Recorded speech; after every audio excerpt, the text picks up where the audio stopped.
joining today's webinar, Transforming Charity Growth with AI. Obviously, AI, a hot topic of conversation for everybody. And today we've got Chris Lyons from Microsoft Elevate. We've got Ian, who's the founder of Charity Excellence. Myself, I'm an account director from Excutech, and I've also got my colleague Jason, who's going to be joining with us as well. So just a few housekeeping points. There is a Q&A chat. So anybody that has any questions, please drop those questions into the Q&A questions, and we'll try and answer those if we can during the event. If not, we do have a Q&A section at the end, and anything obviously we can't answer, we will get back to people. We're due to run from 1 o'clock today until 3 p.m. You can see the agenda there in front of you. Chris is going to give us an overview from Microsoft and the Elevate, the newly named Elevate. We then got an overview from Ian with regard to some of the challenges and the new AI Bunny product that we've been helping him to develop. I'm then going to join you again and share some use cases that we've got and how you can use specifically agentic AI in the sector. And then finally, Jason's going to be joining us, and he's going to be giving some insights in relation to data inclusion, accessibility and compliance and governance for charities around data. And then, as I say, we're going to jump into any questions that people may have. So without further ado, I will hand over to Chris from Microsoft, who's going to provide us an overview on the newly named Microsoft Elevate. Thank you, Steve, and thank you so much. I just want to start with a thank you for everyone that's given up their time. We appreciate absolutely every single person on this call, whether it's an animal charity, a children's charity, environmental. Everything you do means so much to us, and we really do appreciate everything you do. So Microsoft's mission is to empower every person and every organization on the planet to achieve more. We can't achieve this mission unless we make our technology accessible and relevant for the people and organizations who need it most.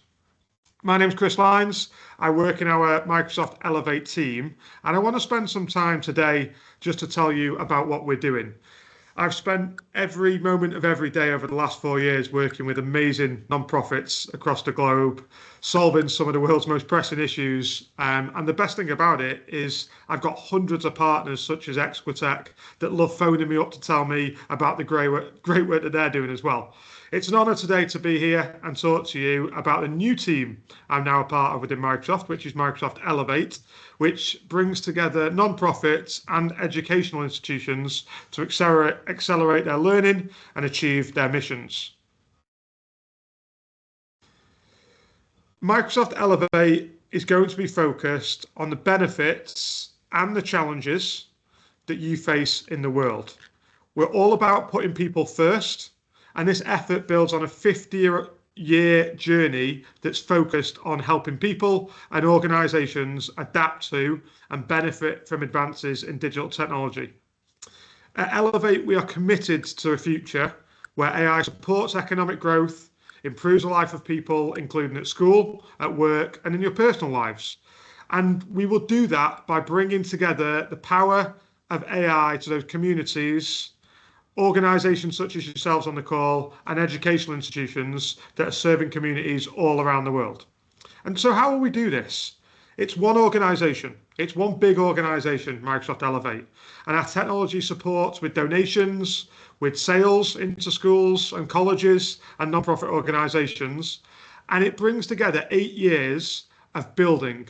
Tech for Social Impact was built 8 years ago, and you may have heard of Tech for Social Impact. It was a sustainable business model to better serve the non-profit sector, with the best technology from Microsoft, as well as our skilling efforts, but also continuing to invest in the sector through grants, discounted software, and again, really, really important, an elevated skilling model. And with Elevate, we'll bring exactly the same model to educational institutions and colleges, so leaning in to learn from school leaders, teachers, students, and parents. As we did with Tech for Social Impact, we'll run this new business with commitments to reinvest a share of our profits into non-profit programs. And I'll share with you shortly what that looks like in terms of the cash amount that we're looking to do.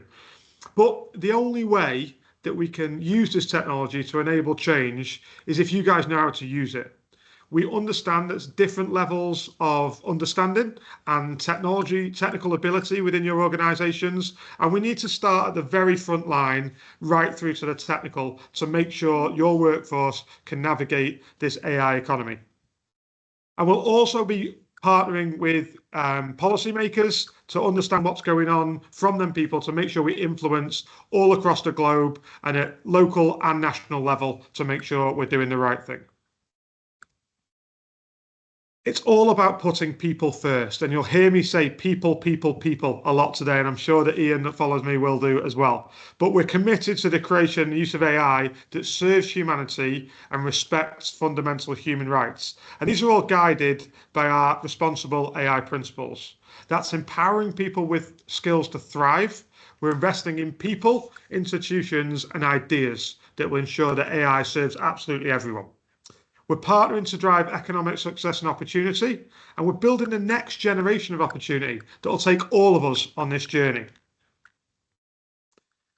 So what does that look like? What does that look like in terms of what we've done and what we're going to do moving forward? It's part of our DNA. We're just getting started. Everything we've done for the past 50 years at Microsoft has been really driven by this deep sense of purpose and these timeless values of trust, privacy, transparency, and inclusion. And these are values that you as our customers have come to expect from us as Microsoft, and that today's fast-changing society really requires of us. We'll run this new business with commitments to reinvest a share of our profits into non-profit programs, and over the next 5 years, we'll donate on a global scale more than $4 billion in cash and AI cloud technology to schools, community, technology colleges, non-profits to help you advance your missions. But the only way we can do that, as I've mentioned before, is skilling. And that's why we'll continue to invest in that skilling for non-profits as well as the education sector. The policymakers and governments at a national state level will also be influenced to drive forward these policies and help, again, the education sector and non-profits of our world today and on to tomorrow.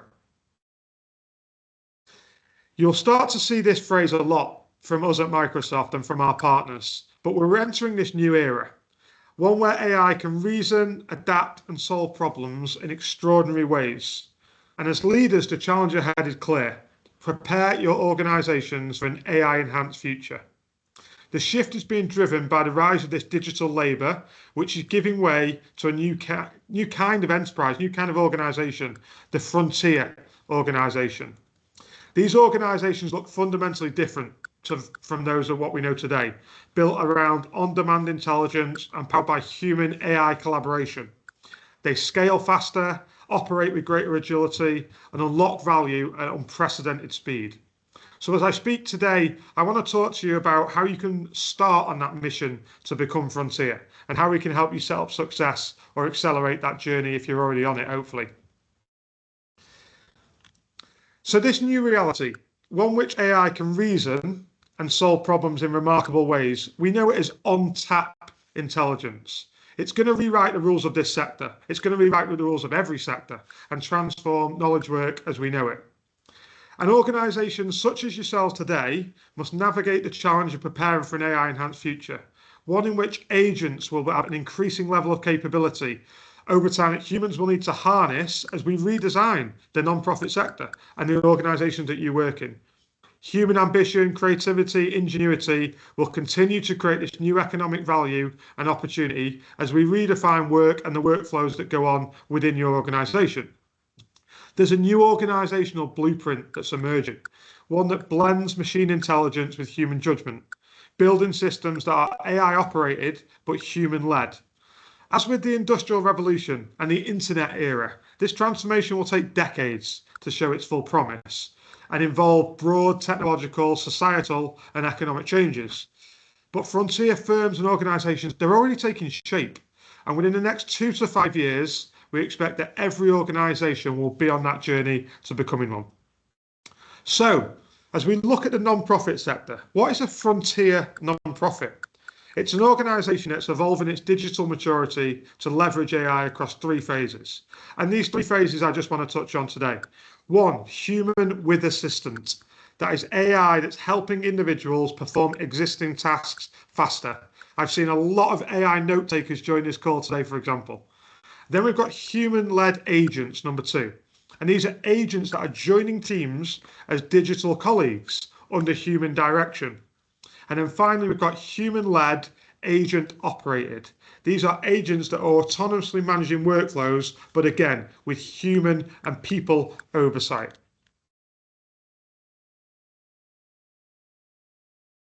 But technology, as we know, is only one piece of the puzzle. Meaningful technology cannot happen without bringing the right people to the table and building the systems that they can act on. So I touched at the start about how we're delivering skills and how we're doing this at scale. First, we want to focus our work on the organisations that need support and are already delivering the skills to people. So we partner with organisations across education, civil society, and government agencies who support education and workforce development, as well as unions. Second, by delivering programmes and opportunities that support with the work of skilling with data insights, grounding AI in transformation and skilling, but then curriculum training, industry recognised credentialing, and community recognition and rewards. And we'll only do this by leaning on a tried and true approach, partnering at the local level to enable lasting impact. I think you'll probably all agree with me that in times of great change, whether that's right now with this era or whether that's 5.5 years ago with the pandemic, people don't turn to technology companies for guidance. They turn to the institutions and the people within their communities that they know and they trust.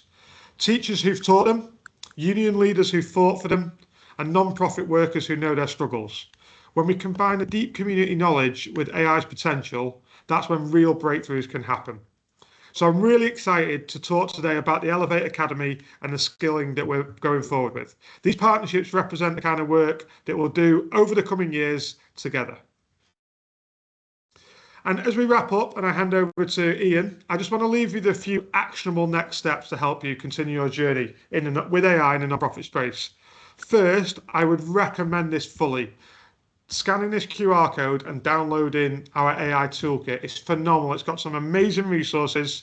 One thing that I think that you've got with Microsoft is an absolute plethora of content, but bringing this down into a really nice condensed way of how to get going is what this toolkit does. And I want you to come and talk to us. Go and talk to us. Let us know what you're doing. Talk to your partners. Talk to Expertech. Tell them what you want to achieve, because I think every single journey starts with a use case of a why. People don't just do it because they have to. People do it because they want to. I want you to go and explore this skilling. So go to aka.ms/nonprofit skills. There's an awful lot of free skilling out there, from end user right through to technical, as I mentioned at the start. And finally, make sure you're taking advantage of the grants and discounts available at Microsoft.com/nonprofits. These are resources designed to help you maximize your impact while staying within budget. Thank you so much for joining us today. I really do want to say thank you again for giving up your time. I know you've got an amazing agenda moving forward. The Q&A is open, so if people do want to pop questions in there, I'll be around to answer as many as I can. And I just want to hand over to Ian. And again, thank you so much all for joining today.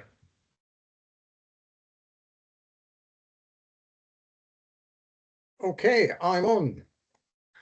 Thanks for that, Chris. We're a bit smaller than Microsoft. I will say that Microsoft are really good and have done an awful lot to help us.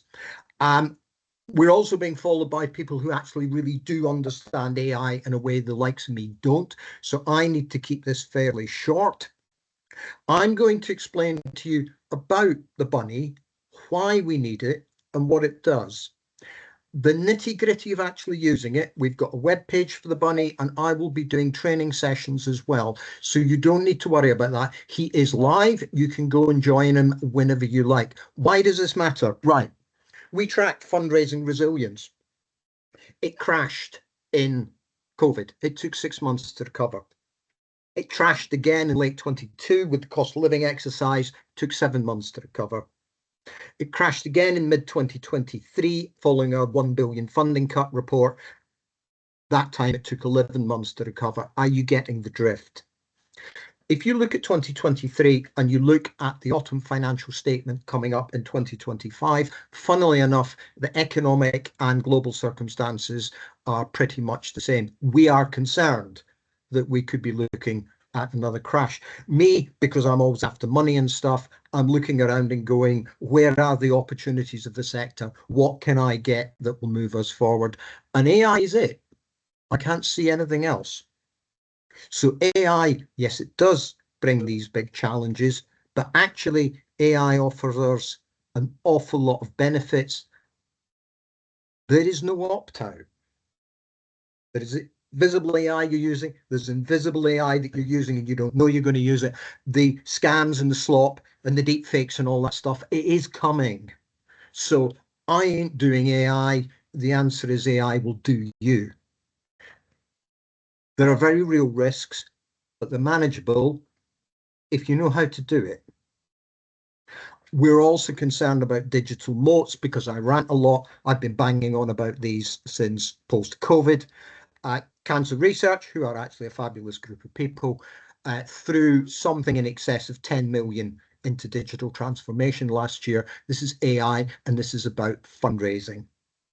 And it has the potential to completely transform fundraising and generate more money. But the problem is, if there is no more fundraising in the charity sector, if people are using really, really sophisticated AI to drive up their income streams, the only place that money is going to come from is other people's. In times of great change, there are great opportunities. There are also some we're going to lose. We do not want that to be you. But AI has weaknesses. We've seen all these new grant making things appearing and everybody telling how wonderful they are, and that's great. We are an extremely niche sector.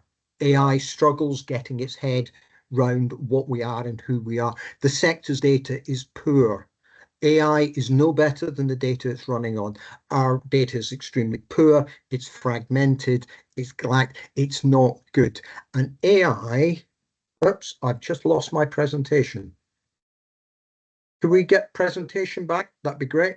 AI, it doesn't understand context. And so if you say to it, this is Nike, this is Cancer Research, which one's a charity? The answer is it probably doesn't really understand these things. So it needs context. It hallucinates. It basically makes mistakes. And it makes things up in a very convincing way. So if you just jump into this stuff, it's all good. Could we get the presentation back?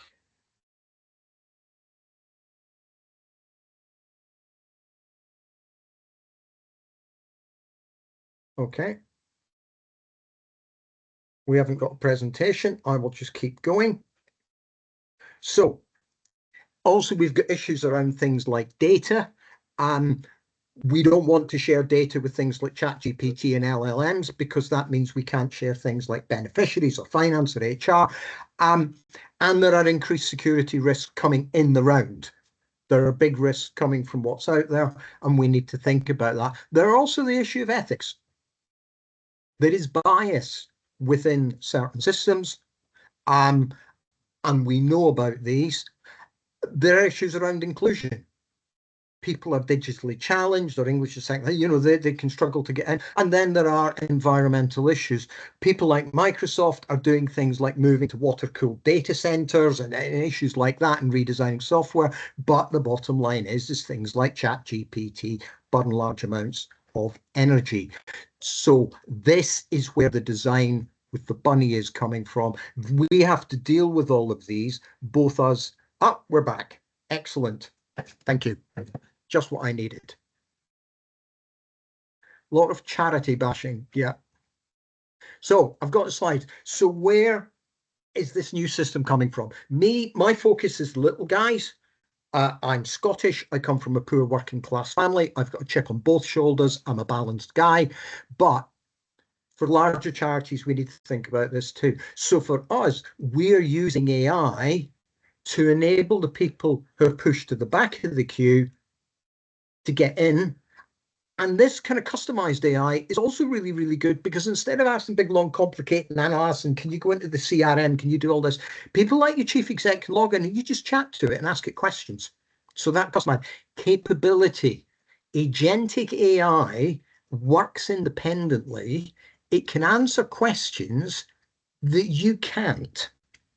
And if I give you an example of that, when you go into Help Finder, the system has all sorts of venues available for you because we like to promote charities, and it can find venues for London. Great. When you talk to the bunny, you can ask him, could you give me venues in North London? And the bunny can do that because it can read the data using agentic AI and it can think its way through it. And because it has its own persona, it can make suggestions because it understands you and what you're doing and what its role is. So it will come back and make suggestions. Okay. Accuracy, obviously a really big issue with systems, but what we're doing is we are running this on our own customized data set that is complete and is structured and it's human-centric. And the bunny has persona. He knows he has to tell the truth. So what you get is you get a lot less mistakes and a lot less hallucinations. And by using these kind of custom AI bots, what we're doing is one by one, taking down the challenges that we face in using it and customizing culture. The AI bunny knows you. His personality runs to 8 pages. So if you're going to have a bot, and you know, when you go into ChatGPT, the internet is full of stuff. And that's what the LLMs learn from. But when you're running it yourself, you can actually create a bot that thinks and acts and works with your culture. So the bunny knows that you don't know necessarily a great deal about fundraising. He also knows that you actually need him to get as many good solutions for you as possible, and he works hard to do that. So when you've got this, you have control over how your AI works in a way that you could never have with something like other ones. Data security, when you're using LLMs like ChatGPT or things like that, you simply cannot afford to upload sensitive personal or financial data. With these custom bots and with the agentic AI, it then enables you to run AI against your finance data sets, your beneficiary data sets, the personal data. It gives you an awful lot more. And ethics. The data sets that the bunny is running on are minuscule compared to LLMs. So when you're using custom bots like the one X built for us, it is completely ethical. He's a green bunny. He's also inclusive because he's multilingual. He actually, if you haven't got good educational standards, that's not a problem. He can work around that. If you're digitally challenged, that's not a problem either because you can just chat to him. So all of these people who've been excluded should now be able to come in and use. And if you're a larger charity and you're using your bots externally, what you're doing is you're making systems available that will enable your people to read it. And the mitigation of bias. There is bias in training systems. When you're using your own data and you've got control of your bot, you can have bias. So when you come into the Charity Excellence Bunny and talk to him, instead of people like women and the LGBTIQ plus community and people like that generally being excluded for some reason or whatever, the bunny actually promotes them. So we have trained the bunny that's supporting people like women's groups and small food groups and the disabled, that is particularly important. And therefore, we're working hard to actually create a positive bias to you, not a negative bias. We have control over that kind of thing. And when you put all of that together, what it is doing is it is opening things up to people. It is giving them capabilities they didn't think they had. It's driving down their admin, and it's making sure that those people who far too often get pushed to the end of the queue are no longer being pushed to the end of the queue. And how does he do that? He has a persona. He is Mini Ding AI Bunny, and he knows about you, and he knows it's his job to help you, and it's to be polite, etc., etc., etc. And he's using agentic AI. That is fundamentally different to what you're seeing at the moment. Steve's going to explain that properly in more detail, but basically he gets context. So he can understand things in apparently a very human way. And he can think beyond questions. So you go into an LLM, answer the question to this, it will come back with a question. When you speak to the bunny, he may come back, answer your question, but he may actually give you something else that you hadn't even thought about. And he knows that you're necessarily strong. You don't quite know what he does. So what the bunny will do is he will make suggestions to you and say, actually, if you talk to me about this, this will be quite helpful. And he's using it to decide which of his assets to use. So the Help Finder data, it's human curated. AI doesn't get context. It's accurate. If you try and go and look for funding for Nike, there's a Nike website that's commercial full of friends, and it's a smaller corporate one. They may or may not have something. It could be all ESG or whatever. If you're looking for volunteering, actually probably in careers, some of them don't even have them. We've done that for you, and the data is consistent, and there is no other data set like it in the charity sector. So he can do these things, and he knows how important it is that he talks to you in a way that's accurate. So he can give you, he may still give you the wrong answer. He's not perfect and we're still learning, but he is much, much, much less likely to mislead you. His knowledge base, it's not AI jumping into this gigantic LLM pool of everything written by everybody all over the world. He is going to a knowledge base written by us. That knowledge base is written specifically to meet your needs. And it's written for your levels of access and understanding. And it's written in a way, it's not a generic website kind of thing that the bot has to work his way through. It is written specifically to meet the bot's needs so he can answer much, much better. We know that many of our charities struggle. He only actually covers Help Finder at the moment, but he has got LLM access because we know that you're going to ask him questions outside that. So we do say to people, don't enter sensitive personal information. If you're one of the larger charities and you're doing this for your beneficiary database, you obviously wouldn't have something like LLM access, and you could then upload very sensitive data, but you could do it confidently and safely. He does three things. He uses Help Finder to find company funding, free help, resources. I'm a youth charity. Could you find me groups local to me who will help me? And could you find me groups nationally that are charitable networks, etc.? And he'll do that. He can draft funding bids and other fundraising content. He can write corporate agreements, thank you letters, any of that kind of stuff, because he gets that. And when you do your funding bids, we're going to face a wall of rubbish coming out as people create more and more bad AI. When he writes your funding bid, you can say to him, I know AI has got weaknesses. Could you tell me what I need to do with your draft to make sure that it's properly effective for grant makers and human centric? And he will come back and he'll explain to you how to do that. He can answer questions and write briefs. What do they look like? Finding things. Here's just some examples. Find me chocolate companies in England. I need to make a podcast. Anyone that can help? Can you find me a studio? Can you find me libraries for older people or homeless people? I run a youth sports charity. Find non-profit organizations to help me. I need you to find laptops and furniture. And you just put them in like that. Creating content. Now, if you don't know what should be in a funding bid and you're still very new to it, when you go into Charity Excellence, press the funding bid button, he will extract information from you in a very simple way and he will write that for you. If you're comfortable with it and you've already written your funding bids, you can give it to him.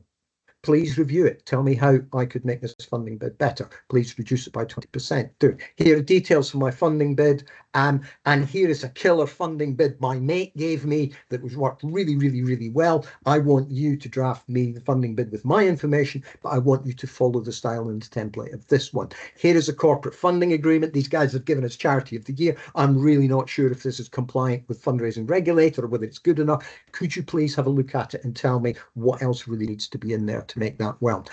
He can do awards for all bids. As long as you tell them specifically it's awards for all, that's something we'll stand. Write me a volunteer agreement. Job descriptions. Could you do me a web manager? Could you do me a social media manager? Could you give me AI job description or something like that? Can you do me a really, really good thank you letter? And can you say to them, thank you, I want to do this and I want the tone to be respectful, blah, blah. He can do all that kind of stuff. And he can give you advice. So you can go into them and go, I don't know anything about corporate fundraising. What can I offer companies? What are the risks in doing this? I have no idea how to run a raffle. Can you give me notes for a PTA meeting and tell me how to find raffle prizes? Write me a plain English guide to gifts in kind for the finance team. And I also need to know about the accounting systems there. Charity of the Year prize. What is that? How do I get one?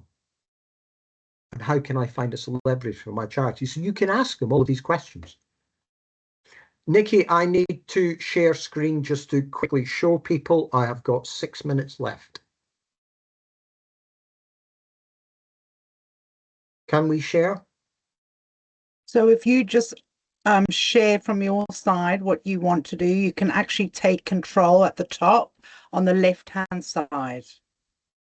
Uh-oh, this is all going technical on me. What do I mean take control? So next to the counter where you can see where it's recording, it says take control. Hang on. Nope. No, I haven't got that.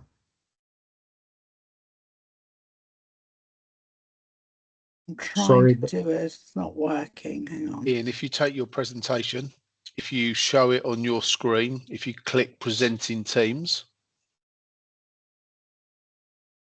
I've got me on screen at the moment. Yeah. So if you open your presentation you'd like to share. No, it's online. Okay. If you open it. So I've gone share content, share screen, and I have a web page on screen. Yep. So there's a button that I've just turned on for you, and hopefully everyone can see that now. Okay, so you should be able to see at the top of the screen, it says watch your video. Is that right? I'm actually sharing the content now. Okay, you can all see that. Right, this is the Help Finder web page. This is what the bunny covers. So you can see products, services, corporate funding, tech and digital marketing, PR groups, donated items, food, furniture, photos, data protection, consultancy, charity partnerships, IT support, marketing. He does all of that stuff. He doesn't do stuff outside that. What I'm now doing is showing you the test bunny. This is not the right one. To use the bunny properly, what you need to do is log in. So what could my company offer? What could my charity offer a company that would find attractive? And what are the risks? Vinny Ding is thinking. And there is his response. So here's what you can offer them. Here are the risks in working for a company. That's okay. I'm a youth charity in Bucks. Find me local companies to support my charity. And he's quite kind about spelling. My spelling's awful when I try and type. This is quite slow. This is the test system, but it's visually, it works better. And there you go. There's BP Collins, they're a local solicitor, the Buckingham Building Society. Find me companies that support young people's charities UK-wide.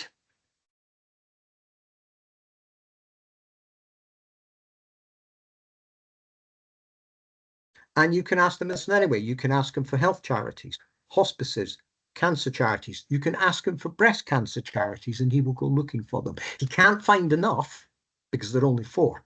So what he'll do is he'll find the 4 that he can, and then he will probably give you other companies that support charities because they're close to it. Ian, I'm sorry, I think there's a number of people who can't actually see your screen. All right. Okay, I've only got 2 minutes. Right, so if people can't see the screen, what I was going to do with the demo is I was going to show you, find me companies in the UK and England. I'd then say, here is my charity helping hand. We need 25,000, we need laptops, blah, blah, blah, blah. Here's my draft bid. What can I do to make my my bid better, and he may come back with suggestions, and you say to him, okay, add those in, we'll do that. You can then say, please explain AI's weaknesses in drafting and give me advice on how I need to do that. It's about making it human-centric. It's about checking accuracy and things.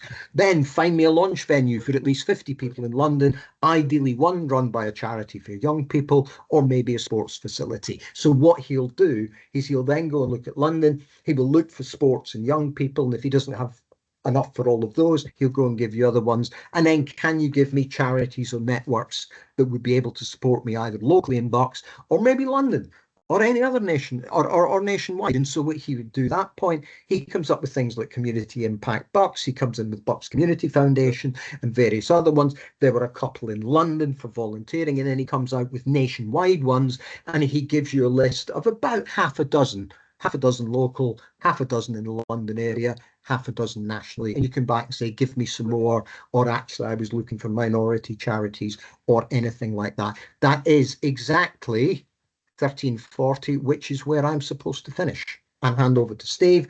That's really important because Steve and Jason are actually real AI people, and they're much, much cleverer than I am. I'll leave it to them.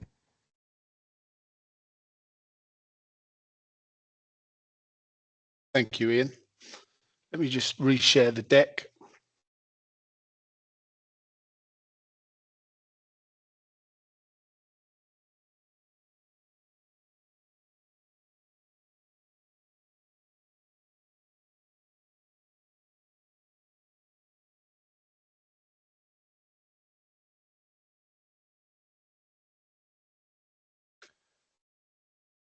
So thanks, Ian, for that insightful demo. I know some people couldn't see what was happening, so we are going to share all of the slides afterwards, so everybody will be able to see that.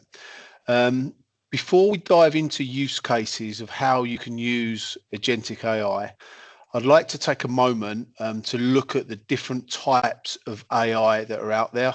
Now, I realise we've got a whole host of different people with job skills and sets and technical levels.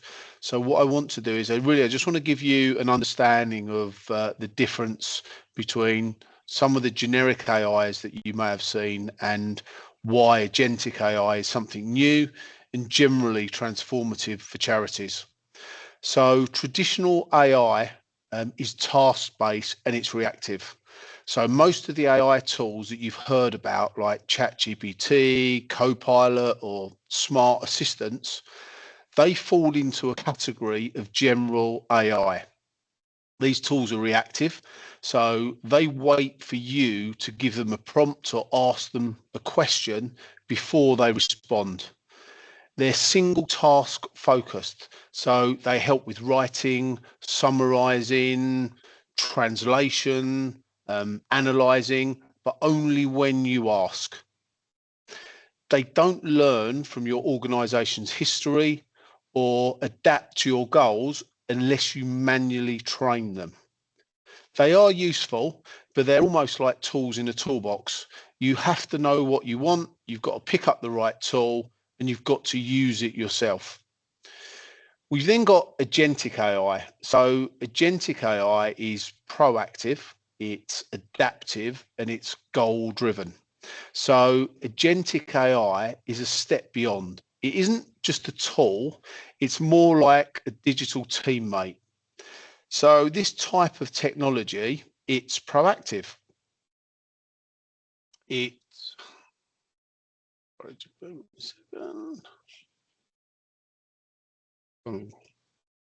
Somebody's just taking control.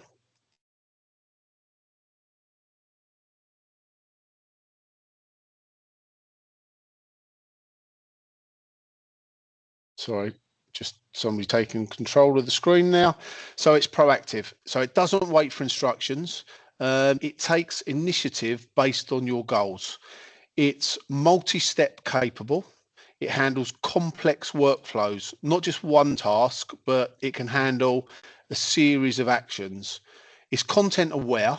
It can understand your individual charity's mission, your data, and your history. It's learning enabled. It improves over time based on outcomes, just like a human colleague would. So if you think of it like this, general AI helps you write a thank you email. Agentic AI remembers who the donor is, knows what they care about, and drafts the message and schedules it and follows up, all without you needing to manage every single step. So how can this help charities? Well, as we all know, charity resources are often really stretched thin. You don't have time to manage dozens of tools or analyze data manually. Agentic AI is designed to save time by automating tasks. It increases impact by improving decisions and outreach. It scales relationships without losing that really important personal touch, and learn to adapt to your organization's unique needs. So now what we're going to do is we're going to look at some case studies, some examples of how a charity can use this type of technology. So the first use case that we've got here is a donor prospecting agent. So let's explore how this agent works and how it can revolutionize the way your charity finds and connects with potential donors. This isn't just a clever search tool. It's a digital fundraiser that thinks and acts on your behalf. It doesn't wait for instructions. It learns, adapts, and improves over time. So here's a sort of step-by-step breakdown of how it works. So the first phase is scanning for donor signals. So the agent begins by scanning a wide range of data sources to uncover potential donors. So these could include things like public databases, like Companies House, the Charity Commission, sort of foundations. It can look at social media platforms, LinkedIn, X, or Twitter as it was previously known as, and Facebook, and it can identify individuals who engage with similar causes to yours. Your own CRM, it can spot lapsed donors, newsletter subscribers, and even attendees who haven't yet converted. It uses technologies like web scraping, APIs, and natural language processing to extract meaningful donor signals. It can integrate with CRM like Dynamics 365, Salesforce, Beacon, and Donify. So the agentic twist here, unlike traditional systems, it doesn't wait for you to upload a list. It actively searches and updates its prospect pool based on your campaign and your goals and your calls area. So then we go to identifying likely supporters. Once the data is gathered, the agent filters and selects individuals who are most likely to support your mission. It looks at their past giving behavior. It looks at things like public expressions of interest, professional roles, e.g. CRS leads, philanthropists, event attendees, or engagement with similar charities, using semantic matching and behavioral analytics. It understands context, not just the keywords. So the agentic side of this is that it can identify someone who's never donated, but has attended events, shared relevant content, or showed interest in your calls and flag them as a warm lead. We then rank this individual by the likelihood they are to give. Now, the agent gets strategic. It ranks each prospect by how likely they are to donate, considering engagement history, either giving capacity, like their job title, their company, their donation history, their cause alignment and the timing. So it may be end of year trends. It uses predictive modeling and machine learning to do this. And then it ranks the update dynamically as new data comes in. But it doesn't just give you a list, it tells you who to contact first and why. We then look at the outreach. The agent then drafts tailored messages for each prospect.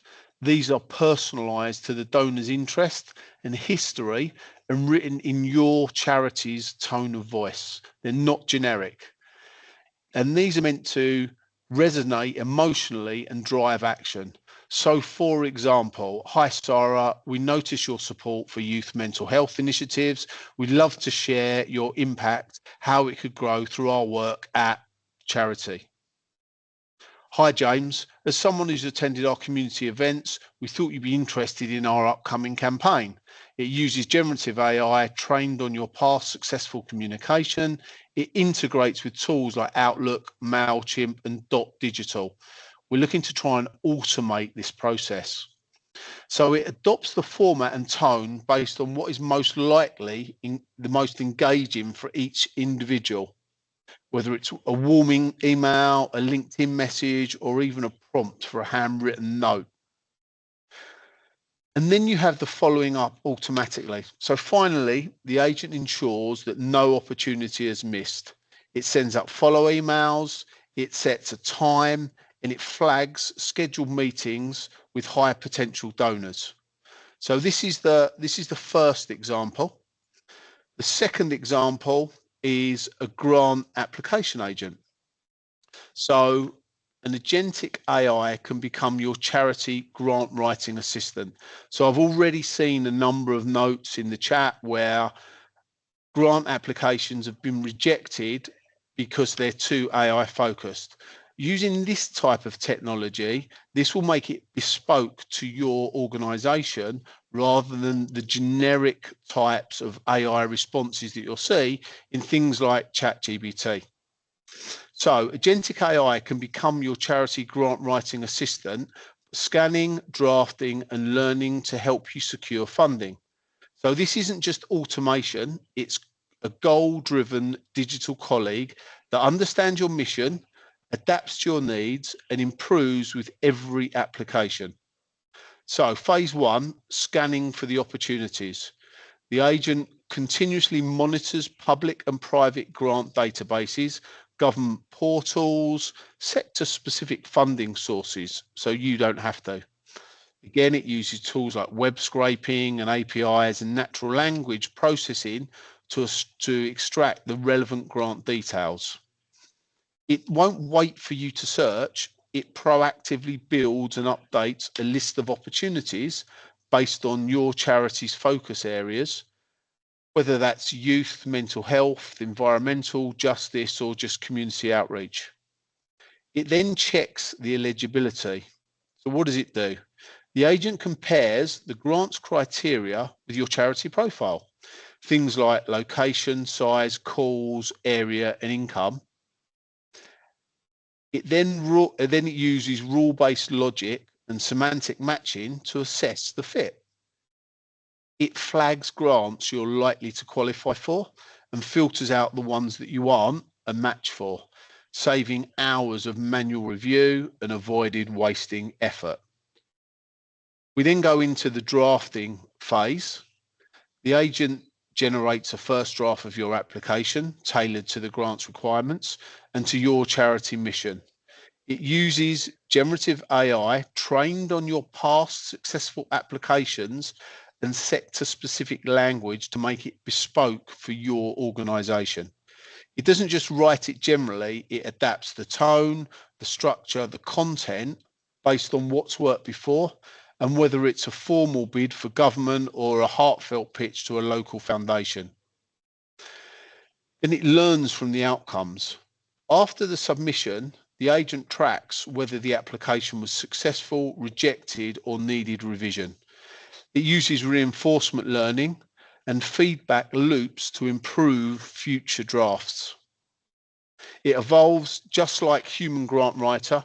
It learns from your individual wins and your losses, refining the approach over time to increase the chances of success. We've then got the tracking and deadline. The agent can monitor submission deadlines. It can send reminders, updates to dashboards. It uses calendar integration, task automation, and notification systems. So you've got an end-to-end solution that can manage applications on your behalf.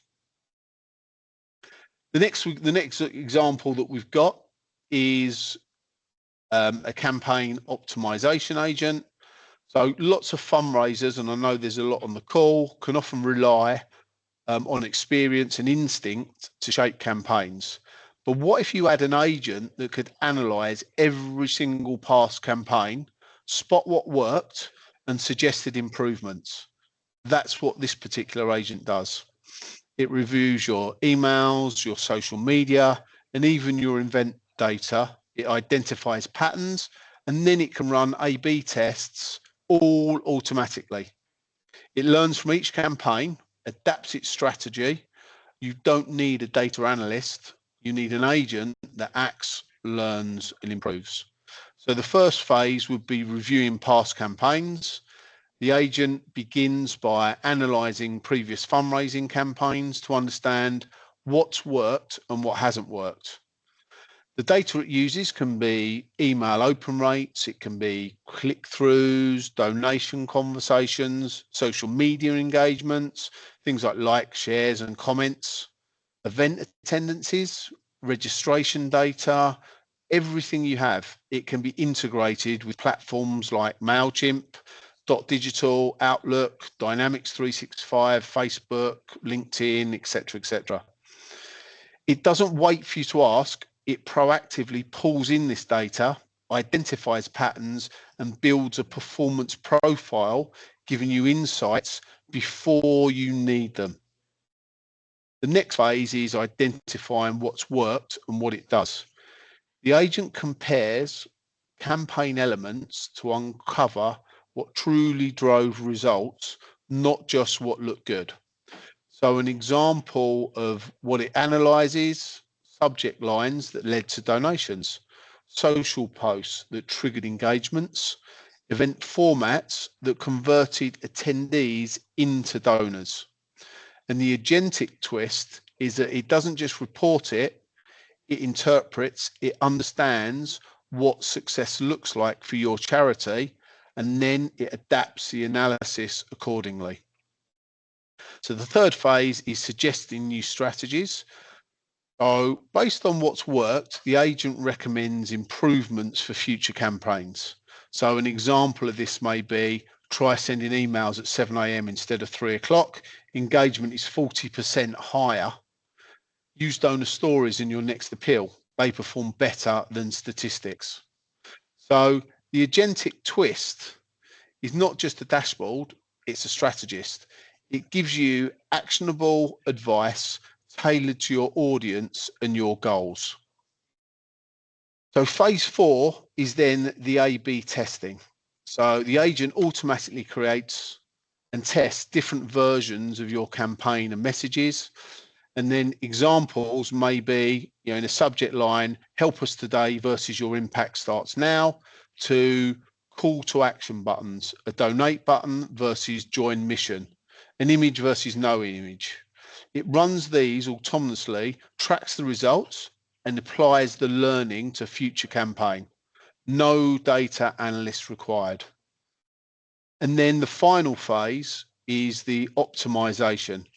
It uses everything it's learned to improve your next campaign automatically. So some examples of optimization could be adjusting sending times based on donor behavior. It could be recommending audience segments most likely to respond.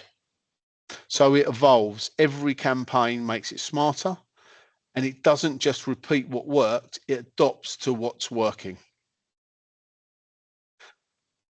So there are 4 use cases that we've provided that can give you an idea of how agentic AI is different and how it can be used. Now I'm going to hand over to my colleague Jason, who is going to give some overviews into data, AI, and compliance. Thanks, Jason. Hello, everyone. I hope all is well. Thank you all for joining, and thank you, Steve, Ian, and Nikki for the great use case and introduction. Today, in this couple of slides that I'm putting across, I'm going to give a background about responsible and secure AI adoption in charity. Equally, I'm going to deep dive into the importance of data in charity and in, of course, utilization of AI. Now, we're in an age of AI. We started from, just to give a background before I start. So I joined Exfitech a couple of months back. Before joining Exfitech, I was a senior manager in Accenture practice, Accenture's data and AI practice, based in France. Before Accenture, I was part of KPMG's black belt team in data and AI. And this is my journey. Just wanted to give a background before I deep dive directly into it. So currently, we're in the age of AI. We started from a data perspective. We started like 10, 15 years back, data analytics. We had technologies to support us in analyzing insights in our charity organizations to support with informed decisions. Then data science came into picture, technologies came into picture to support in predictive analysis. Machine learning came into perspective as well, around 5, 7 years back. And now we're in an age of generative AI. And generative AI supports in helping us benefit from the value of our data to generate new outcomes, to benefit in the informed decisions, and have agents across supporting us in our day-to-day activities. If we go to the second slide, we can see that with AI, we have as well the concept of generative AI is divided into 4 key pillars. Steve, if you're sharing, if we can go to the next slide. The 4 key components of generative AI are divided into the application interface, the GUI or the graphical user interface, the large language model. I saw as well what is LLM in the chat, and as well the data, which is the foundation of our technology, which is AI. Now, users utilize the application, which is the GUI, to prompt AI, to prompt agents, to prompt the technology. But the foundation and the foundation of AI is the data that we have. Now, the data that we have is very critical. It can be structured or unstructured. Structured, be it within applications that we're utilizing in charity, within databases of our applications, or it can be unstructured data, which are typically Excel sheets, presentations, perhaps PDF documents that we're generating, so on and so forth. Now, the LLM or the large language model utilizes that data to support us in the prompts that we're actually prompting the AI technologies. Now, there's a lot of threat landscapes that have arisen with the AI. And the threats are mainly around different pillars in those 4 components that you can see on the screen. Now, as well, there's another challenge. If you go to the next slide, there's a data challenge, because our data and the quality of the data is not always up to the standard to benefit from AI, especially because in charity we have a lot of data that we receive from different individuals that sometimes are not as per the quality that we want to support us in our responsible and secure AI adoption journey. Now, Steve, if you go to the next slide, you can see that we have a couple of challenges around data. And the data, we have lack of access to quality data. This is one. We have increased complexities in analytics due to the high volume of data and the siloed systems that we use. Equally, we also have a lot of data-driven culture, which is lacking in charity, because we don't always have access to that data, or we don't always have access to the latest technologies.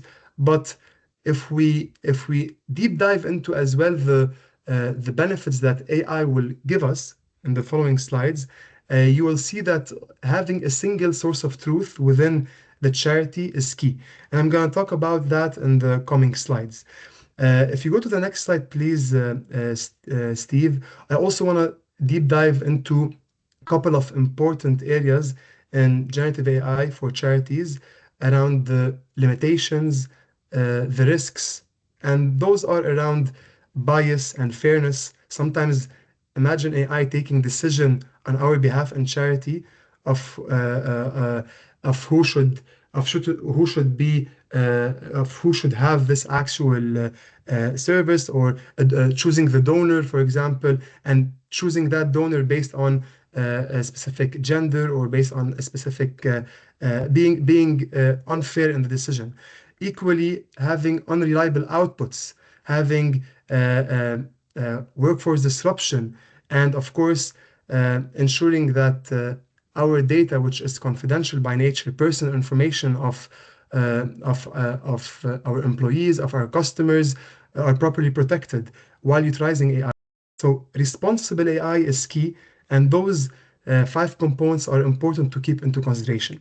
Now, if we go to the next slide, Steve, how to adopt AI in our organizations.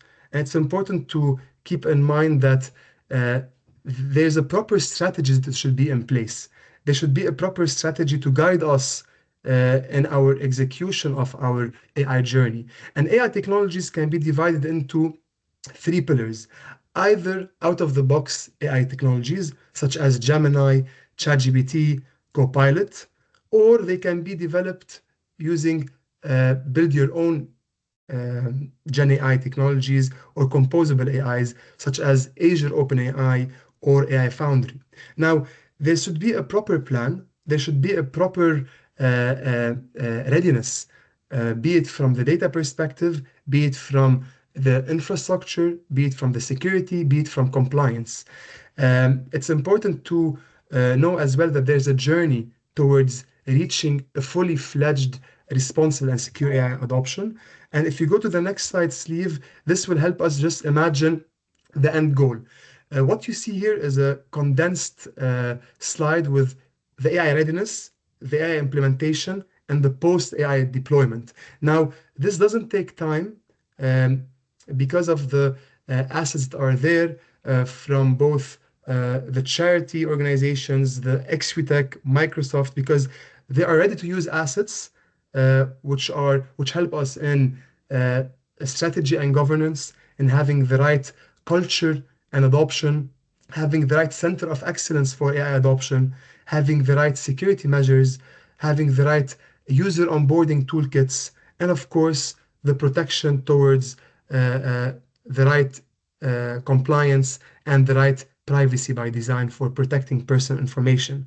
Now, if we go to the next slide, I wanted to just tackle a bit of regulations that are present in the region, be it local regulations in the UK or also European regulations and global regulations and standards. Now, as you know, there's a new AI Act that has been released in Europe, and UK are also developing their AI Act. There's also, from an ISO perspective, there's AI management system standard that is there, that is utilized for AI. And the ISO 42001 supports in the proper requirements towards the implementation of AI solutions. And equally, there's the Office for Artificial Intelligence that have released principles to guide us, such as transparency, confidentiality, and other areas, which are similar to the OECD AI principles. Those requirements are embedded into the new technologies that are getting released in the market. And also, for example, Copilot within Microsoft, by design, adheres to those principles and adheres to those requirements and aligned to the national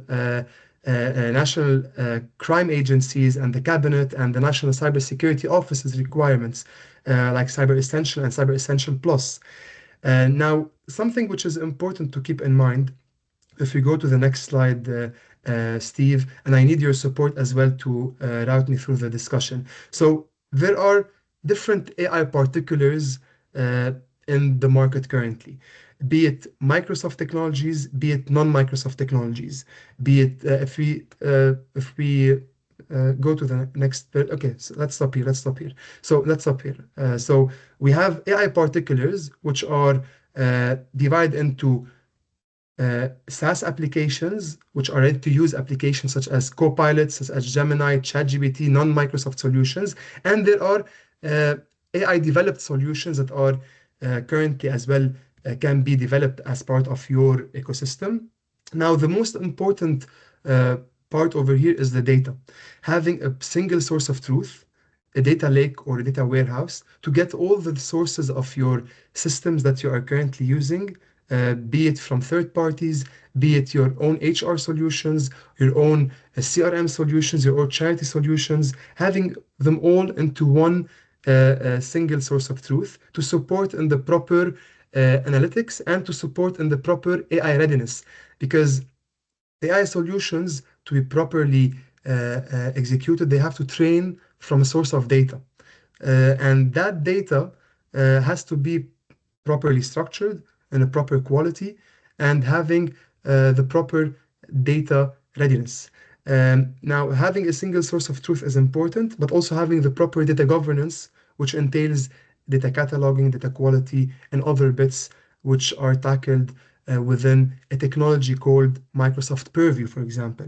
And Microsoft Fabric supports in the consolidation of all that data and the analytics part of the data that you have within your ecosystem.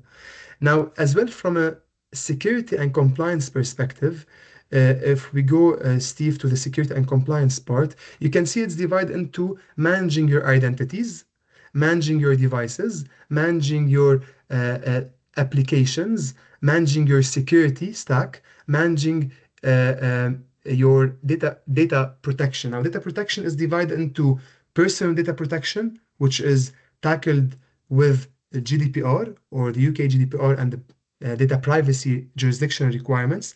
And data security is tackling other sensitive information within your ecosystem. Now, the technologies that are used from Microsoft perspective are Microsoft Entra ID, which was previously called Active Directory, Microsoft Intune and Defender, which manages your devices that AI particulars are getting used on, be it mobile devices, be it workstations, and of course, Purview to protect you from data exfiltration through AI, having the proper classification done on your data, so on and so forth. Something which is very important as well to keep in mind, that also, if we go to the next slide, Copilot as a technology has to have this readiness as well to ensure you are tackling it in a responsible and secure way. But all of this that I'm showing you, it might appear a lot, but in fact, it's the same technology. It's Microsoft. It's just enabling and configuring the out-of-the-box rules that are present, and of course, tailoring it to your organization. Something that also is important, there's different types of data in charity, right? Personal data, which will impact the individuals, the data subjects within your ecosystem, and those has regulatory fines which are associated with it, such as GDPR and others, and there will be reputational damage because personal data has been leaked outside the charity, and that is a big impact. And other areas might be unpublished fundraising campaign plans, which are a secret by nature. So you have to make sure that this data, which is part of your AI ecosystem, is properly classified, is properly protected. But why classified? Because the AI solution will adhere to whatever classification is put on the document or on the data itself. So the AI will know that this data is sensitive, this data is personal data, this data are confidential by nature. So the AI solution will take the proper proper outcomes while generating the data. Plus, they will adhere to the same classification level. So in case you're utilizing Copilot and the data is classified, then you would be able, Copilot will be able to know the sensitivity of the data and adhere to that sensitivity and ensure that the outcome of that data is also classified in the same manner. So this is something very important. Equally, if there's grant applications and financial reports, board and executive communication, partnerships or sponsorships that you're getting as part of your charity organization, all of that data are critical by nature and might have effect if it was in the wrong hands, if it was utilized by the wrong AI solution and LLM models as well. So what I'm trying to reach to is that utilize AI solutions that you have control of. Okay, this is something that is important, such as Copilot, because Copilot adheres to the data that is present within your Microsoft ecosystem. If you're utilizing third-party AI solutions, then have Cloud App Security Broker to have visibility and to have control of the AI solutions that you're using, to have audit across the prompts, the outcomes, across the data that is getting fed into the data, into the AI solution. So if we go to the next slide, I wanted to take the opportunity as well to understand how to protect the data before leading into the AI solution. So where's the data? What's the value of my data across the data lifecycle? So imagine data lifecycle as a journey where you create the data or you collect the data from third parties or internally within your charity. You then store that data. You then transfer this data to third parties or to other departments within the charity or to other third parties which are associated with your charity, and then you archive that data or you delete that data. The most important thing is to know what's the value of that data. Is it a secret data? Is it a confidential data? Is it an internal data? Or is it a public data? And those classifications differ from each and every charity. Now, what is the structure of that data and what data am I using? Am I using, as I mentioned before, the structured data, unstructured data, semi-structured data, etc.? And where does that data go? Or how am I sharing it externally? Am I storing it on mobile devices, workstations?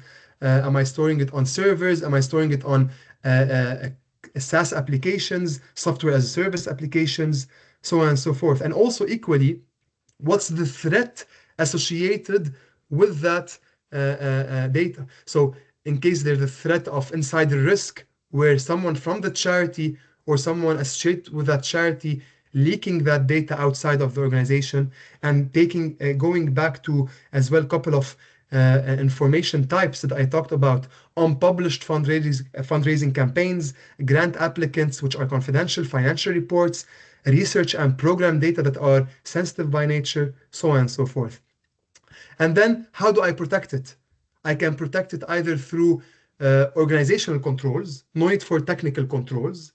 Either I implement technical controls to support an exfiltration of data, such as data loss prevention technologies, or I have information rights management technology to ensure the data, once sent outside the organization, it's still protected. Once utilized by AI particulars, it's still protected, so on and so forth. And or governing controls, which are around policies, operating model, technology, governing particulars. Awareness, training as well are considered as protection controls, because awareness can lead to decrease in insider risk, a decrease in various important controls that will be tackled as part of the technology protection. Now, if you go to the next slide, data can be sent through various means, as we discussed. So imagine receiving a confidential file and sharing it through email, then messaging it on Teams through our chat, perhaps uploading it to your personal drive or Dropbox, or downloading it into your device or your mobile device. Those all are incidents that can happen within your organization. And also imagine uploading that data to ChatGPT or Gemini, and this data is sensitive. So that data has been exposed outside your organization and is now with the wrong hands. And also, I don't know if you've heard, ChatGPT, Gemini, they're using those data for investigations, for courts, in case there's any investigation in court. So be cautious on what data you are uploading to AI and sharing externally. If we go to the next slide, discussed about time, data can be in various formats as we discussed. This data can be structured and unstructured, yes. In the next slide, you can see as well different data types and threat actors that we discussed earlier. And lastly, I wanted to talk about the data loss prevention use cases, which are part of our data protection journey. Steve, if we can go to the next slide, just for the sake of everyone to see the slides. Imagine you have confidential data, which are present across your ecosystem. There will be an important factor of Steve, can you go to slide number 40, please? Just for the sake of everyone. Yes, exactly. So imagine an employee or an admin or a third party having a secret document or a confidential document in place.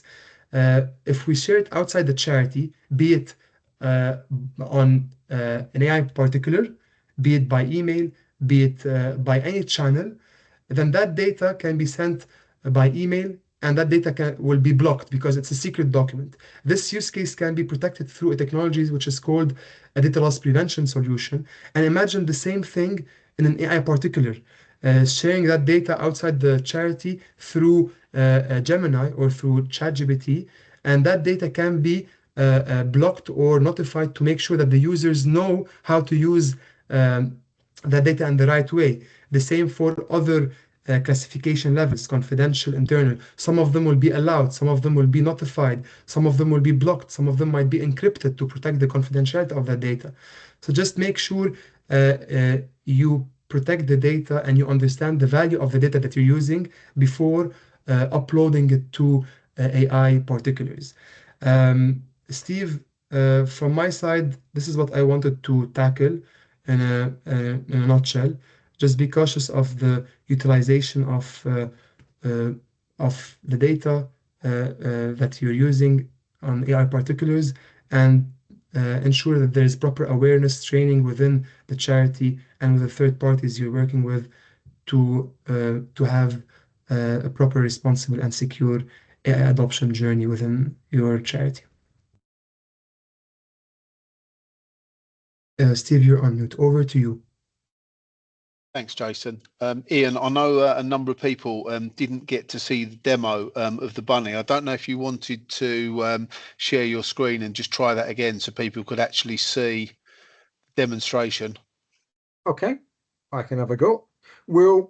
I've posted links and things in on for Friday. I will be doing a bunny training exercise. So we will be doing that, and we'll be doing that in some depth. This is the test bed. Can you see it? Mini Ding AI bunny test interface. Yes, we can see it.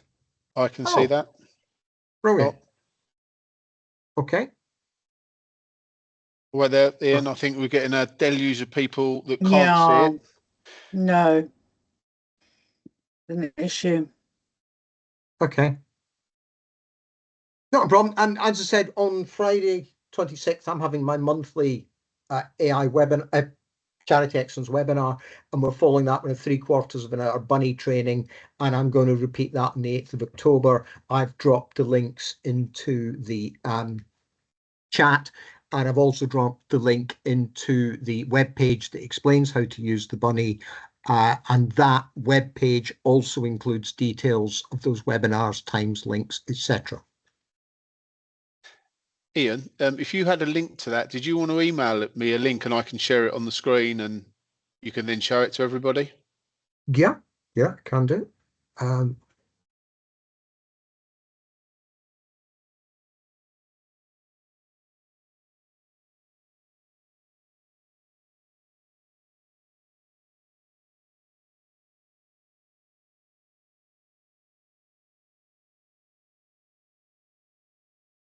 Just bear with us, everybody. Ian's just going to give me those details and I'm going to get them online.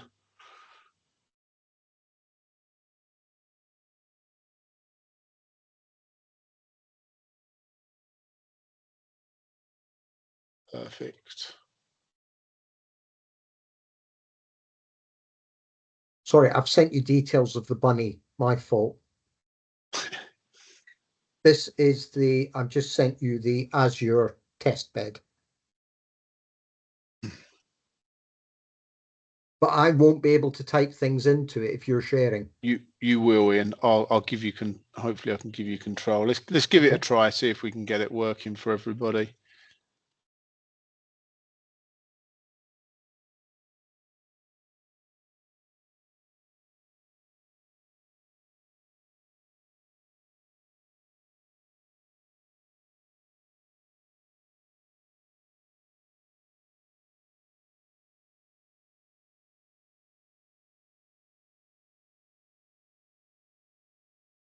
Hopefully everybody can see that.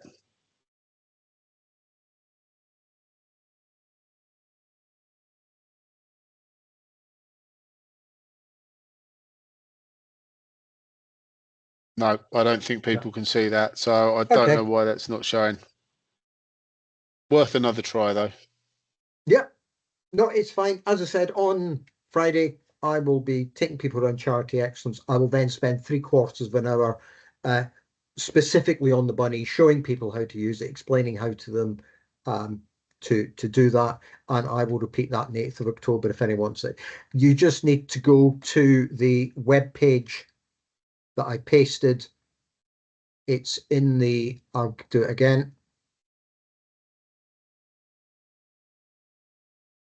Right. Oh, God. The web page I've just pasted is the guidance to using the bunny, explains to you what he does and why and how. It also includes details of the 2 bunny training webinars and links to both of them.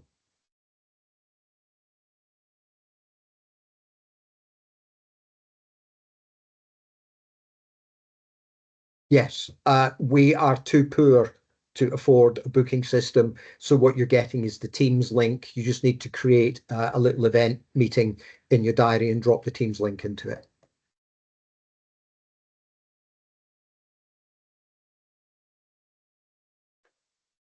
Oh, I think there's a few questions in the link. So one of them was about the agents that I walk people through. So the agents that I walk people through, just so everybody's clear, Exquitec's part in this is we have built the AI back end for Ian's bunny. The use cases that I demonstrated were built on Microsoft AI technology. We're not talking about Copilot. I don't want to get too technical, but another type of Microsoft AI technology. They are bespoke use cases that we have. Elements of that are available within Ian's bunny, but not all of those products and services are available with Ian's bunny. One of the key benefits is it's bespoke. So it will be bespoke to your organization and very, very customized. So there are features and elements of what I've shown available free within the bunny that we've created that Ian provides, but the rest are actual use cases. I don't know, Nikki, was there any other questions from anybody at all? No, I believe they've all been answered in the chat. Okay, perfect. Great. Ian, I think that's everything, unless there was anything else that that you wanted to add at all. Are you on mute? Just what I said at the start, our strategic analysis, we're not at all comfortable about where fundraising's going. AI has the potential, by using social engineering and things like that, to actually increase overall fundraising for the sector. But the worry is that those that get on that bandwagon and really build and exploit this stuff will do really, really well. And the people who haven't will end up losing out. And obviously we don't want anyone to lose out. The AI bunny is because all the sort of the little marginalized groups and the small charities that we really focus on, they're never going to build their own personalized agentic bots. What we've done is we've built one specifically for you. We've compromised it to some extent. We've put in things like GPT access because you guys sort of kind of need that. So it's not exactly the same. For larger charities, the opportunity to build your own agentic AI, run that on your CRM, and you can say things like, you know, what is the best day to send out my Christmas appeal? What point do people drop off as donors? Which people could we approach at Christmas in the specific way? What kind of amounts do you think would be most effective for them? And could you write me an email for those young teenage people or older middle-aged middle-class people or whatever? And the systems can do all of that. And that ultimately, when it really gets traction, will be incredibly powerful. Our worry is that the super large charities with those huge capabilities will run off and do that, and other people will lose out. That's the main message from me. Okay, Ian, there are a couple of questions on here. I'm sure we can answer them together. One is the bunny isn't compatible with Microsoft Copilot. Currently, it isn't. That may change. There's another question here about how sort of safe and secure is the data. This is running on a private infrastructure within Microsoft Azure. So the data sits inside of that and is not released outside of it. So any personal information that's put in is stored within Azure and does not go outside of the platform. And to say Azure, for those of you not acquainted with it, is Microsoft's cloud system. It is pretty much the blue chip standard. Guys like Nike, etc., are the people that will be using Azure. But one thing about the bunny, it's got GPT access for when you ask it a question completely outside where it needs to be. It will go to an LLM to do that. My advice with the bunny is do not enter sensitive information. If you're a big charity building this for yourself, you would not include that. So running it against your CRM or your HR database or client database isn't going to be a problem. What do we think about funders discouraging overuse of AI? What I think is going to happen is that we will see what we've seen in the recruitment industry with people just going, I want you to write me 50 bids and I'm just going to throw them all in like that. We're going to see people building these grant writing things that aren't necessarily that good, or they're going to tell you this is absolutely fabulous, it can write it better than a bid writer. That is not true.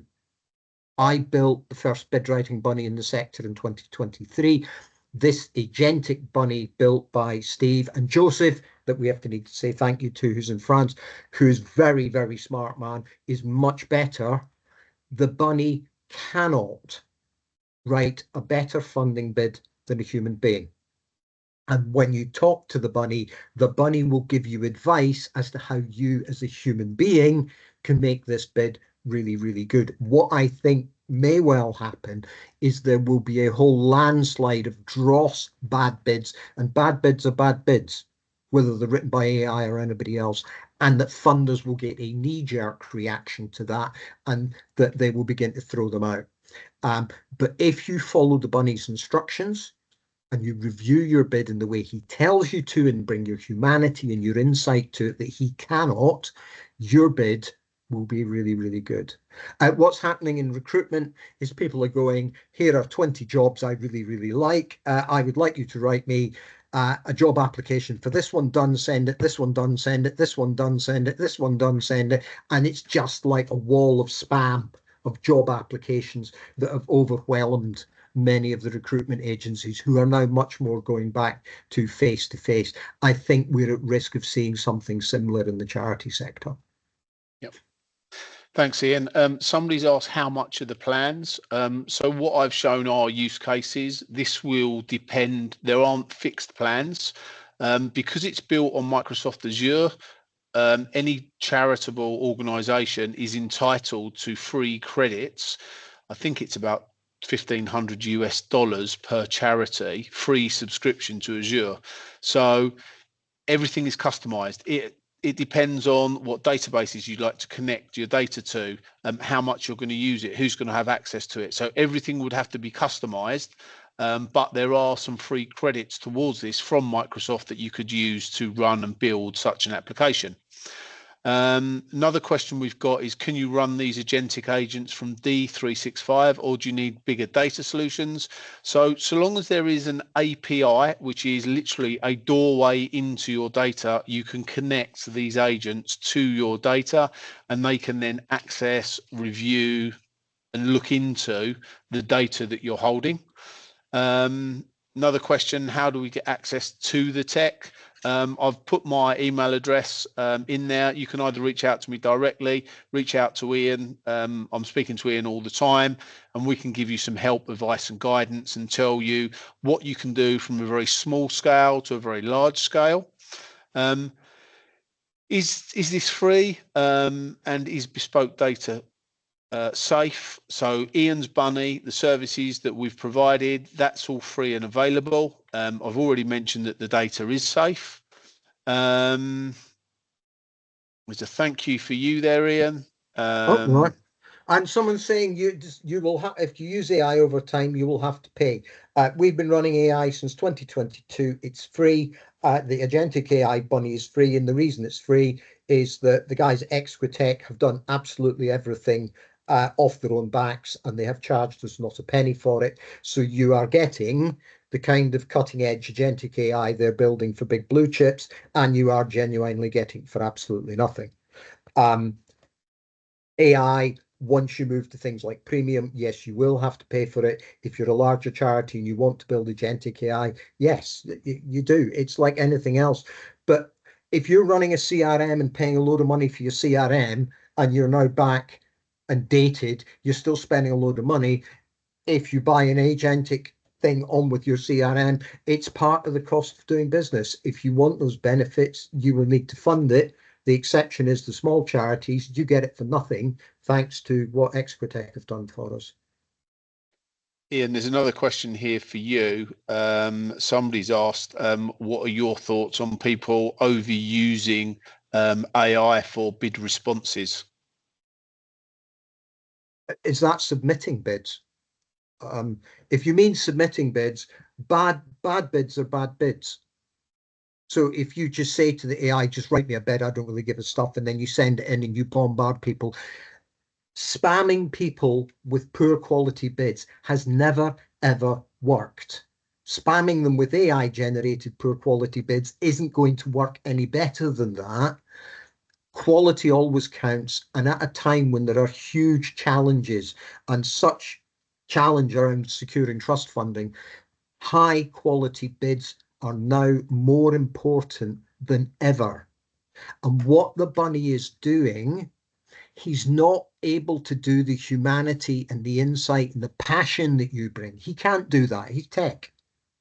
But what he can do is he can tell you what needs to be in a good bid. He can tell you what to do with an AI drafted bid. If you're not good at writing English, he can write that bid for you. You can talk to him in Gujarati and say, turn this Gujarati into English. You can do all of that for you. And what he's doing is he's holding the door open to excluded people, but he is not better than a good quality bid writer. He cannot be, no one can. Thanks, Ian. Another question.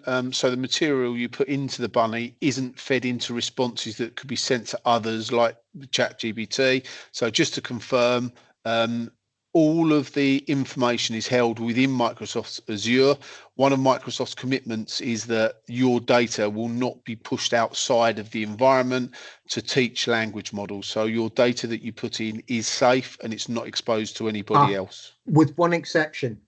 Joseph, we have plugged the Bunny into Copilot. So when you ask the Bunny a question, he thinks about it and he goes, I'll go and get this from Help Finder, or I'll go and get this from my knowledge bases. That is completely anonymous. We don't have your names. We don't know who you are. We don't know where you are. We don't know any of that kind of stuff. But if you say to him something like, tell me a bad bunny joke, you're going to go, I haven't got any resources for bunny jokes, and he will go to Copilot. So it will be very limited, but there is still the possibility he would do that. And so my advice with all of our systems, and all of our systems are anonymous because we know we've got very vulnerable people using them, do not put personal information into Charity Excellence systems.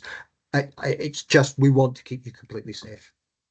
Ian, I would just add, just for people's peace of mind, information that's put into Copilot, the same principles apply. It's not shared outside of your Microsoft environment. So if we're using a Copilot that's built within Charity Excellence, none of that data will be shared outside of Charity Excellence, just to give people that little bit of reassurance. Somebody's put in there, could we send a link regarding the free subscription to Azure? Again, I'll share my email address. If you'd like to email me, more than happy to make you aware of what's available free from Microsoft. One of the things that we do as a Microsoft partner is any charities that would like discounts on licensing. So Microsoft provide discounted licensing to charities. We get a commission from Microsoft. Any charities that we work with, we actually provide that commission back to charities. So we do provide Microsoft licensing at the cheapest price possible to any charities that we work with. But if you want to drop me an email, I'll put my email address in the link. Drop me a mail and I'm happy to send you what's available from Microsoft that's free to charities currently. Someone asked me for a bunny joke, so I went to the website and I asked the website bunny to go and to tell me one, and that's what he's come up with: elephants and carrots. Ian, there's another question. When is this bunny live? I know it is on here, but is this an update or is it live now? He is live now. But remember, there are two bunny rabbits. There is the bunny rabbit on the website called Mini Me. Both of them are upstairs. Mini Me helps individuals and children, people like that. What you need to do is you need to register and log in. It's all completely free. When you log in the bottom right of your screen, you'll see a bunny rabbit wearing cool sunglasses. The reason he wears cool sunglasses is everybody kept asking the other one to write funding bids. So you need to remember, if you want the bunny to do cool stuff, you need the cool bunny rabbit. It's the one with the sunglasses. And I think we've answered all the questions, Ian. Brilliant. And there is his web page one final time. That web page explains how the new agentic AI bunny works. At the top of the web page, I've inserted details about the two coming webinars in terms of dates and times, and I've included the links. We don't have the money to have a booking system, so what you need to do is you just copy that link and paste it into a meeting or something you create in your diary, and then you join us at the time. Just a quick comment. People are not able to actually copy and paste anything from the chat. That's just from a GDPR perspective protecting. So what we'll do is when we send out the recording and the slides, we'll include the links that you've also shared, Ian, just to ensure everybody gets them. Or if you go to the website and you click the little spyglass button for search and you put in agentic AI, it'll bring up the bunny webpage. If you're interested in writing bids with AI, we have got two best practice guides. One is for people writing bids and how to do that well. And the second one is our best practice guidance for grant makers and the risks they're facing and what they can potentially do about it.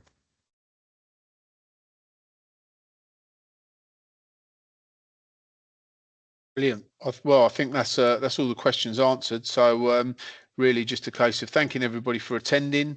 And as I say, if anybody's got any further questions they want answering, by all means, drop myself or Ian an email. The email address is in the chat. And yeah, good luck with your AI development. And a final one from me. The bunny was built by Dr. Joseph Zart. You've probably never heard of him. He lives in the Alsace. He is the guy who did a huge amount of work on this. This agentic AI is the stuff that the corporates are getting really, really excited about. It is the future of AI. So what you've got is you've got blue chip corporates using it and the charity sector. For the first time, we are not at the back of the queue when it comes to tech. We are, for the very first time, we're at the front of the queue. So I'd just like to say a big thank you to Exquitech. I have not got the skills to build this thing. We have certainly not got the money to build this thing. So the fact that we've made this available is entirely down to them. Ian, we have one last question here. What about my question regarding Copilot Chat and M365 apps? Ian or Steve?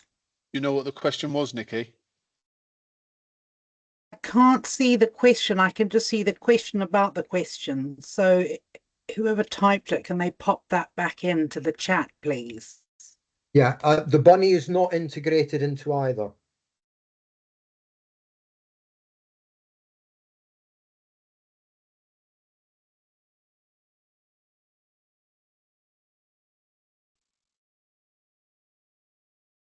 Okay. Is it?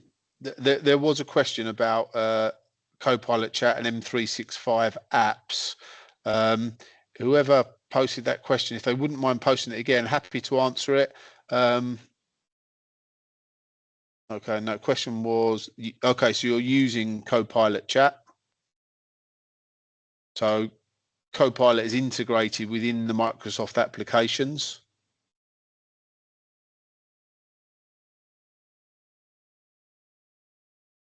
If you'd like to, by all means, okay, and you've got licensed Copilot. So with that, you can build your own internal agents, so you can attach data to it. You can give that, you can create a Copilot agent, so you could give it a persona. So it could be a fundraising agent. You could build it a persona. You could link it to responses that you've previously given, and then you could ask it to use those responses, and you can tell it the mission of the organization, and you can start to create something bespoke to your organization as an agent to carry out a task for you. Again, if you wanted some further conversation or some help and guidance around that, I'll pop my email address again in the chat. And by all means, feel free to reach out to me and I'll follow up with you in relation to that if you want some guidance around that.